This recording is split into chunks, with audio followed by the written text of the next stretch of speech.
क्या है सतयुग का 3D प्लान? कौन है भस्मासुर का अवतार? हेलो फ्रेंड्स, क्या है सतयुग का 3D प्लान? सतयुग का 3D प्लान वही है जिसे ज़्यादातर जनसाधारण समझ रहे हैं। सतयुग का 5D प्लान हम पहले ही बता चुके हैं कि परमात्मा धरा पर हैं, उनकी ऊर्जा से ही धरती भी 5D में शिफ्ट हो रही है, पोल शिफ्ट के साथ साथ ही, और मनुष्यों की चेतना भी।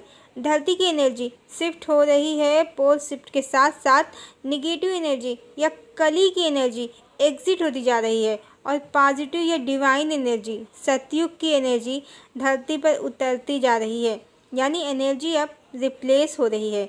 जाता हुआ कलयुग खंड खंड हो रहा है, उसका रचाया हुआ भोगवाद का माया जाल खंड खंड हो रहा है। इसलिए जल और अग्नि, तूफान और भूकंप, सभी तरह के प्राकृतिक प्रकोप मटेरियलिस्टिक वर्ल्ड को समाप्त करने पर तुले हुए हैं और जाता हुआ कलिकाल अपना आखिरी दांव खेल रहा है। इस समय 3 तरह के मनुष्यों के समूह हैं। कुछ का सोचना है कि कलिकाल 4,32,000 वर्ष का है और सब कुछ सामान्य है। जो कुछ भी समाज में घटित हो रहा है, जो प्राकृतिक आपदाएं हैं, सब सामान्य है, पहले भी होता था और अब भी हो रहा है। ऐसे लोग जानबूझकर सत्य से मुंह फेर रहे हैं, क्योंकि जितनी बड़ी संख्या में अब प्रकृति के प्रकोप तांडव कर रहे हैं, ऐसा इस शताब्दी में तो पहले नहीं ही हुआ है। और जितने ज़्यादा लोग गलतफहमी या कली की माया के शिकार होंगे, उतने ही कम लोग सतयुग में प्रवेश करेंगे। इसीलिए दूसरे तरह के लोग हैं जो मान रहे हैं कि सतयुग आने ही वाला है और कलिदानों का अंत निकट है। अब इस दूसरे तरह के लोगों में ही वो बाकी 2 तरह के मनुष्य हैं, जिनमें से जो चेतना के तल पर जागृत हैं, जिनकी कुंडलिनी जग गई है, जिन्होंने सब में एक ही चेतना को देखना प्रारंभ कर दिया है, वो ही सतयुग के 5D के अंतर्गत जागृत हुए हैं, 5D के प्लान के अंतर्गत जागृत हुए हैं और वो सतयुग में प्रवेश करेंगे।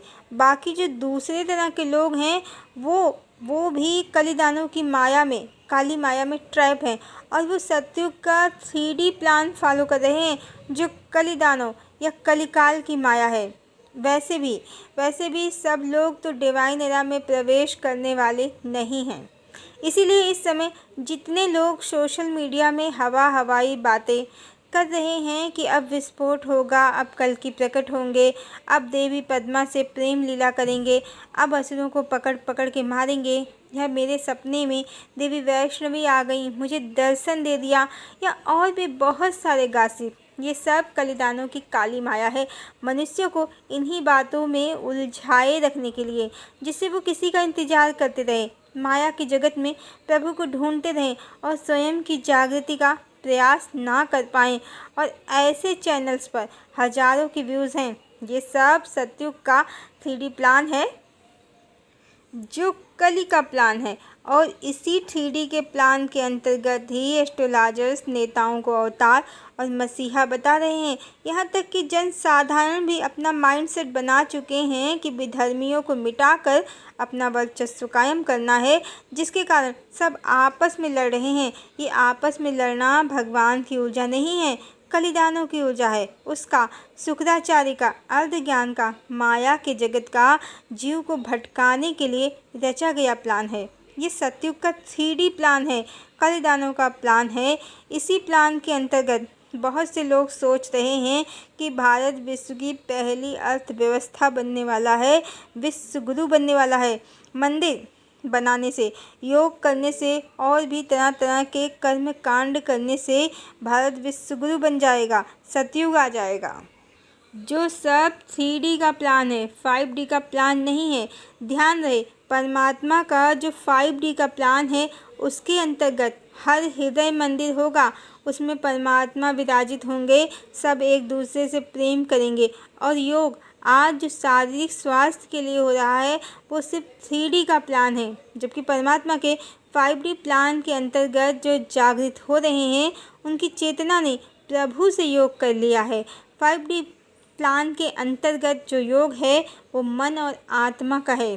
इसी तरह 3D प्लान वाले ज़्यादा से ज़्यादा टीका टंबर टंटा घंटा कर रहे हैं और धर्म के नाम पर अपने ही भाई बंधुओं से लड़ झगड़ रहे हैं, जो सिर्फ कलिदानों की ऊर्जा है। जबकि जो परमात्मा सशरीर धरा पर उपस्थित हैं, उनकी ऊर्जा से बहुत से लोग जागृत हो गए हैं, उनकी कुंडलनी जग गई है, वो माया के जगत से परे हो गए हैं, वो माया और सत्य में भेद करना सीख गए हैं। तो इस तरह वो सभी एस्ट्रोलॉजर्स और वो सभी लोग जो 3D प्लान के अंतर्गत पॉलिटिक्स के रास्ते सतयुग को तलाश रहे हैं, नेताओं के पिछलग्गू बनकर सतयुग की आशा कर रहे हैं, वो बुरी तरह से कलिदानों की माया से ग्रस्त हैं, क्योंकि ये नेता लोग स्वयं बेहोश हैं। इन्हें सतयुग का न तो डिवाइन डोर पता है और ना सतयुग का मार्ग। ये तो मार्ग से भटके हुए मुसाफिर हैं और अपने फॉलोअर्स को भी माया के जगत में गुम कर देना चाहते हैं अपनी तरह। आइए अब ये भी जान लेते हैं कि कौन है भस्मासुर का अवतार। तो हमने कुछ दिन पहले एक वीडियो बनाया था जहां हमने बताया था कि प्राइम मिनिस्टर जालंधर के अवतार हैं, जो वास्तव में मात्र हमने इसलिए कहा था क्योंकि कुछ एस्ट्रोलॉजर्स लोगों को मूर्ख बना रहे हैं कि प्राइम मिनिस्टर शेषनाग के अवतार हैं, सिर्फ सस्ती पब्लिसिटी के लिए। जबकि प्राइम मिनिस्टर एक हिंदुत्ववादी कुशल राजनेता हैं, वो ना तो कोई देवता है न दानव। एस्ट्रोलॉजर्स की हवाई बातों पर लगाम लगाने के लिए ही हमने ऐसा कहा। बाकी किसी को भी देवी देवता या असुर सिद्ध करना हमारा काम नहीं है।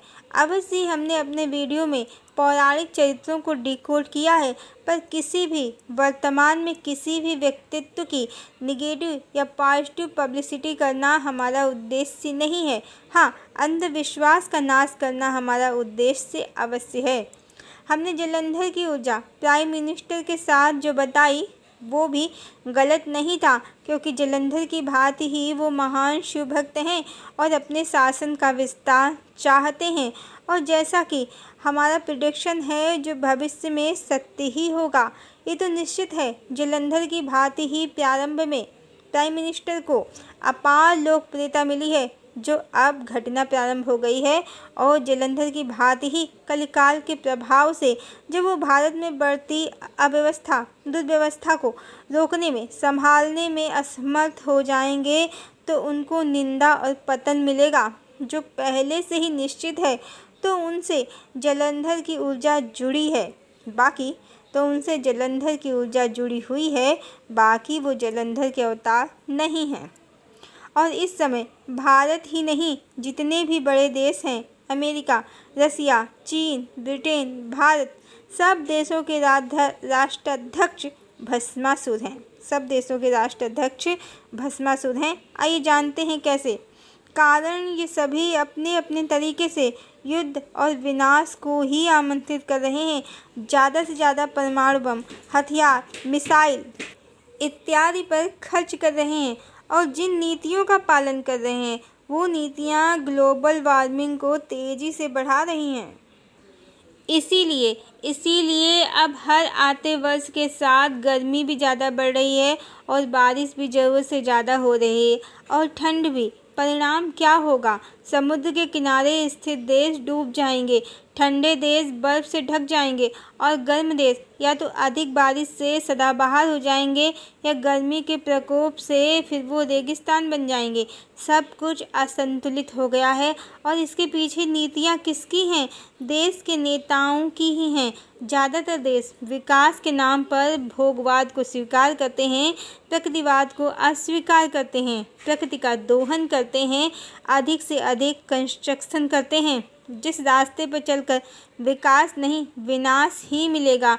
ये सभी भूलवश कलिदानों की अंधी माया के शिकार हैं, उसके भोगवाद के जाल में ट्रैप हैं और अपने अपने देशों को भस्म करने पर ही तुले हैं। किसी भी देश का लीडर इस समय ज्ञानात्मा नहीं है।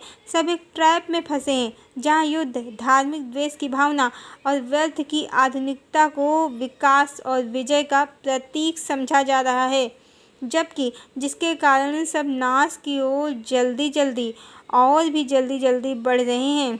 और इनकी नीतियों ने ग्लोबल वार्मिंग के द्वारा दुनिया को डुबोने की पूरी तैयारी कर रखी है। ये सब भस्मासुर हैं और पूरी धरती को भस्म करने की पूरी तैयारी कर रखी है इन लोगों ने। भस्मासुर कौन था जो अपने ही सर पे हाथ रख के भस्म हो गया अपने प्राप्त वरदान के फलस्वरूप? ये सब वरदान रूप में राजा, प्रतिनिधि, शासक तो बन गए हैं, पर कली के ट्रैप में फंसकर उस दिशा में चल रहे हैं जहां से विनाश है। क्या आप जानते हैं सम्राट अशोक को सम्राट क्यों कहते हैं और अशोक स्तंभ राष्ट्रीय प्रतीक क्यों है? क्या है सत्यमेव जयते? सम्राट अशोक पहले एक क्रूर शासक थे और जब उन्होंने कलिंग का युद्ध जीता तो उस युद्ध में हुए विनाश को देखकर, सैनिकों के अस्त व्यस्त शवों को देखकर उनके हृदय को एक आघात लगा। विजय फिर विजय नहीं लगी। उसके बाद सम्राट अशोक का हृदय परिवर्तन हो गया, युद्ध का मार्ग ही छोड़ दिया और बौद्ध धर्म को अपना लिया और हिंसा, द्वेष, लड़ाई को अस्वीकार कर दिया, प्रेम और करुणा को अपना लिया जो वास्तविक सत्य है, ईश्वर का स्वरूप है। सत्यमेव जयते क्या है? प्रेम की जीत है द्वेष पर, ज्ञान की जीत है अज्ञानता पर और प्रकाश की जीत है अंधकार पर। यही ईश्वर का स्वरूप है, यही सत्य है और इसी की जीत सत्य का मार्ग है, न्याय का मार्ग है, प्रसन्नता का मार्ग है, सतयुग का मार्ग है। और सम्राट अशोक फिर सम्राट अशोक कहलाए क्योंकि उन्होंने हिंसा का मार्ग तो त्यागा ही, अपने राज्य की प्रसन्नता के लिए बहुत सी नहरों, तालाबों, जलाशयों का निर्माण कराया, जलाशयों के निर्माण पर जोर दिया और साथ ही विहार के रूप में वृक्षों, वनस्पतियों के संवर्धन पर जोर दिया, यानी प्रकृति का पोषण किया।